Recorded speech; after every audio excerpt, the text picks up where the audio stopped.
Hello, everyone. Joshua Hayes at BigWaveTrading.com. It has been a very long time since I've done a public video, but I want to let everybody know I make a video lesson every single night, Monday through Friday at BigWaveTrading.com for subscribers.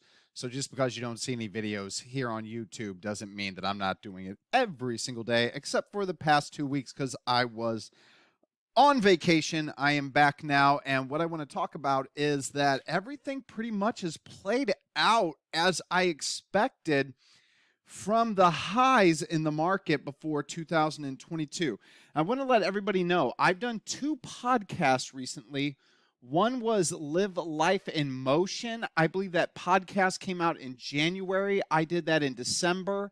And another one was a Market Beat, and I believe that one came out in May, and I did that one in April.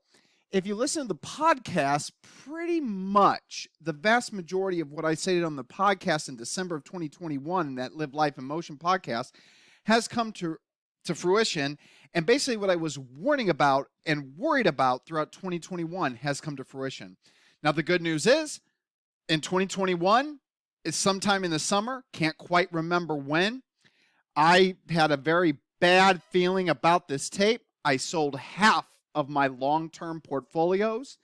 And in February, while I did, because Q4 is normally very bullish for the quarterly portfolios, I stayed long in Q4, giving the market a chance. But once we rolled over in January, I knew that come February, I need to get those quarterly portfolios to 100% cash. And that maintains 100% cash. And in case you did not know, quarterly portfolios get reconstituted every 3 months.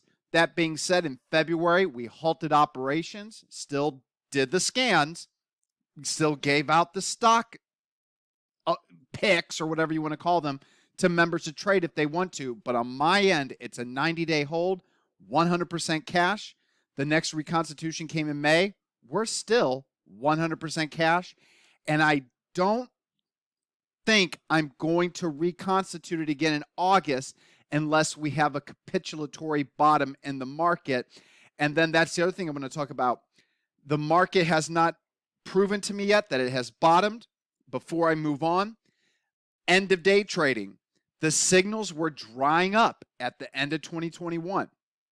I normally like to give everybody new swing long idea, publicly. And of course, for members, in a hot market, every single day, we'll have anywhere from 1 to 4 signals. Since January 2022, those end-of-day signals have been few and far between.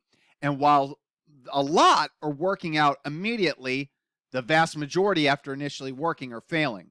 And the quality of signals continues to be less than what they are in a strong market. So not only are we getting nowhere near the number of signals that we get in a good market, we're not even anywhere close to the kind of quality that I like to see in a tape to really size in.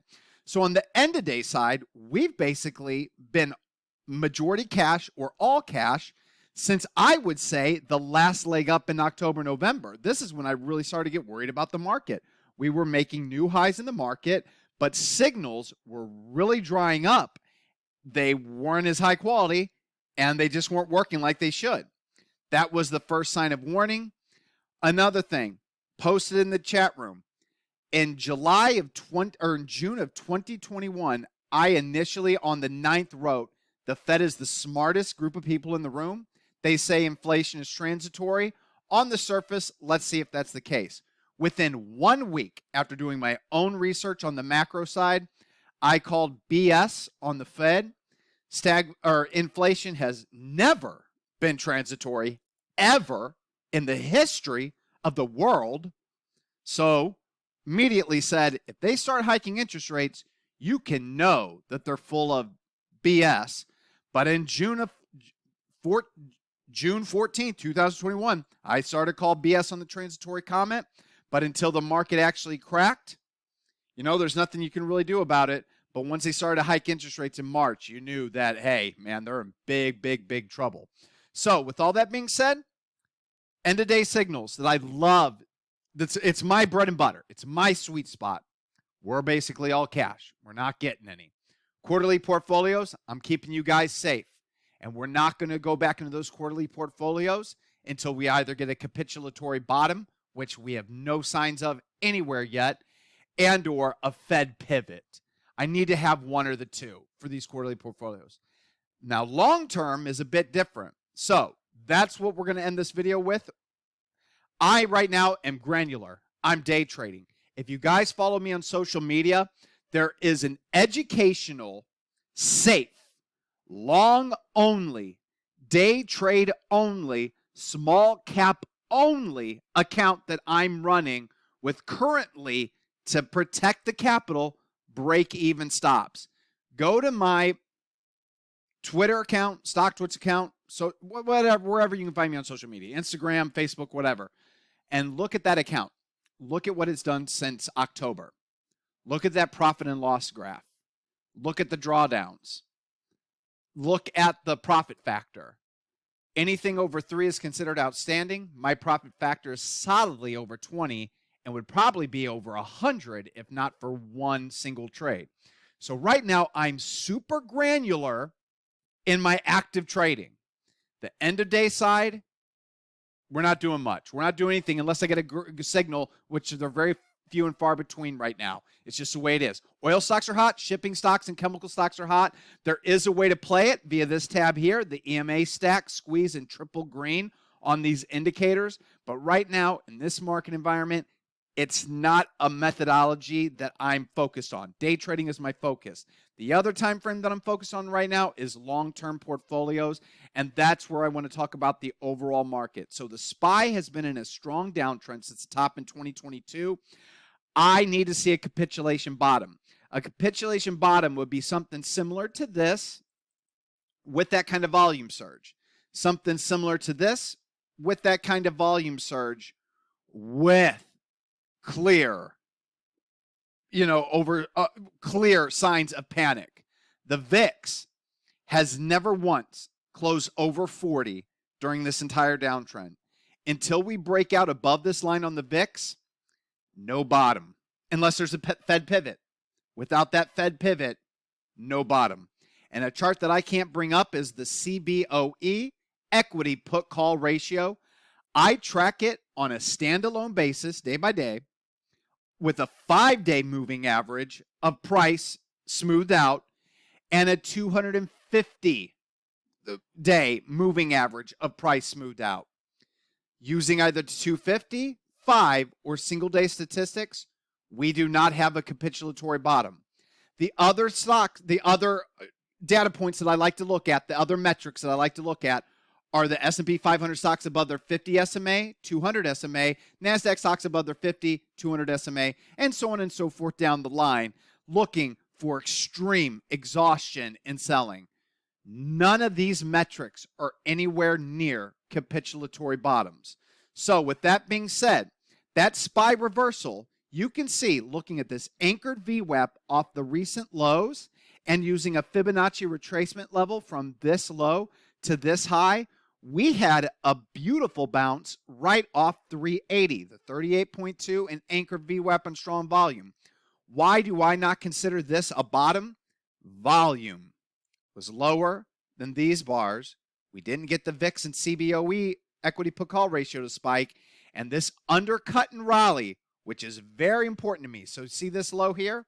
See this low here? This is an undercut and rally. You undercut the recent lows in your rally. Great signs for potential bottom. You can see that that worked for a little while, but it's right now, to me, we're in a cyclical bear market and a secular bull market based on demographics, and I am bullish long-term to the year 2035. And if anybody wants to know, have you been shorting stocks? That's not my methodology, and it isn't my methodology until the SPY gets below the 200 weekly SMA. And if you don't know when I get active, this is when I was shorting stocks back in 2000 to 2002. Gets below the 200, finds resistance at it, I begin short operations. Gets below the 200, finds resistance at it, I begin short operations. In 2020, why did I not start short operations? Gets below the 200, blast right back through it. I need to see it fail, reject, then I begin short operations. Until I see that, there's no reason for me to be short. Like I said, I believe we're still in a secular bull market. If anything, I want to buy stocks instead of selling stocks. So that then leads me to the long-term portfolios. My first line in the sand for the S&P 500 to begin operations was a close at 400. We got that back here. So what did I do? I started to buy. There's about 9 to 10 names, and there's more. There's about 20 names in total that I want to buy and hold with a 5 to 20-year time horizon. Since I sold half of my long-term portfolios, well, why didn't you sell all, Josh? Here's the rhetorical response. Timing the market is very difficult. This market could have easily pulled back here, found support, and rallied to new highs. And if I was all cash, I'd feel like a fool. But since it's long-term and I have 5 to 20 years, and I am getting old. I'm getting older. I am 40 years old now. Things are different. But I still believe, hopefully, that I'll live another 20 years, so I have a 5 to 20-year time horizon. On this day here, when we finally closed at 400, I believe it was actually this day right here, I began adding to my long-term portfolios in those stocks that I'm not mentioning them here. Those are for members and subscribers of bigwavetrading.com. I started to add there, but I only added anywhere from 10% to 15%, and in one stock, I added 20% of what I wanted. The next time I'm going to start adding to my long-term portfolios is an actual close at 380. Once the SPY closes at 380, I'm going in for another round, which is right here at this 50 Fibonacci retracement, this 38.2 Fibonacci retracement level. I'm going in and buying another 20% more. If I get really lucky, and yes, I know you guys don't want to hear this, but if you remember big wave trading, you've been in cash on the quarterly and end-of-day side and hopefully in the long-term side. So we're already there. If you're not in cash, I really suggest you might want to grit and bear it out because I don't know how much lower we're going to go. I think that we have another leg down. 380 would be a gift. I think the lowest point we'll go is possibly 50 Fibonacci retracement level. And if that's the case, whatever I have left, 50% more will be put to work in the long-term portfolios at 350. And if by chance we can get a retracement to the 62 Fibonacci retracement level, that will be about a 30% decline. I'll probably go another 25%, and I don't think it'll happen at all. But outside of 1929, the most the market ever falls is 50 to 55%. If we by chance get to 250 on the SPY, you never know, guys. I have to consider it. I'm all in the long-term portfolios with those stocks, up to 20 of them. I'm all in, all in. SPXL in some accounts too, SQQQ in some accounts. I'm all in, all in.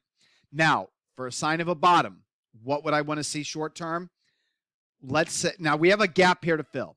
I believe that we could either find support, here at the lows, fill the gap, possibly re-roll over again. But for a sign for the bottom, that VIX and CBOE equity put-call ratio is important. But I'm going to need to see an undercut and rally of a recent low on huge volume and then more follow-through. If by chance I don't ever get the SPY to 380, 350, or 320, at some point, if the Fed ever pivots, i.e. they stop hiking rates, they stop selling assets off the balance sheet, and or we get that capitulatory bottom, I will go ahead and max out the long-term portfolios. I will get into the quarterly portfolios. If the Fed pivots, possibly immediately, if not definitely by the next quarterly review, and then hopefully we get some end-of-day signals. But until all of that happens, my focus, my time frame is granular. It's day trading. It's intraday. You can see my profit and loss. And we have an amazing moderator, Brahma Bull. We are consistently alerting and calling out stocks that are in play every single day. I'm more small cap focused. I focus on small caps. I'll trade big caps every once in a while. But finally, this past week, when I happened to be on vacation, go figure, we started to see divergence in the small caps from some of the rest of the market. COG-T, for instance, was one of them. RDBX was another one. So we started to see some real outperformance in a lot of names that we just haven't been seeing for a while. I mean, Goro, here was another one that broke out. You can see I got it all marked up on the chart, the flags. Don't know why I decided to double it up on this computer. Oh, that's why. I know why, because I was doing it on a different computer. And even Redu from this little flag right here break out. But the bottom line is we saw multiple stocks moving higher in the stocks that I like to focus on, despite a market selling off. And I love to see that. Let's hope that that continues. As long as that's the case, that's going to be my focus. Now, one thing I do want to show, if you guys want the market to bottom here, I'll show you a very bad sign to end this video. JNK. So, in a quantitative easing environment, I want to buy all dips. In a quantitative tightening environment, I do not. And in fact, in a quantitative tightening environment, the most important chart to me is credit default swaps or high yield bond stock ETFs, JNK, HYG, HYS. Look at HYS. New lows on strong volume. Look at HYG after Friday session. New lows, strong volume. Look at JNK. New lows, strong volume. JNK is also starting to break the 61.8 Fibonacci retracement level off of its lows. It's already below the anchored VWAP from its 2020 lows, and it's below its anchored VWAP of 2021 highs. Even if JNK can rally, all of these moving averages and previous support levels and previous resistant levels are going to act as tailwinds for the market until the Fed gets out of its way. All right, guys, I'm going to wrap this video up here. If you haven't checked out, I'm going to post links in the description. Check out my Market Beat podcast. Check out my Live Life in Motion podcast. And check out the profit and loss graph on my social media platforms. If you like what you see for a very nominal cost, think about how much money you could have saved if you remember big weight trading. My members aren't losing money. My subscribers are making money intraday. My subscribers are in cash, quarterly side, end of day side, and long-term portfolio side. We're waiting to really load up the boat. None of this is bothering us. That being said, stay safe out there. Be smart. Please take the advice in this video lesson. And if you don't want to take this advice in the video lesson, I recommend watching any of my videos from 2021. All right, guys, let's see if I can't make this more of a normal thing moving forward. Aloha.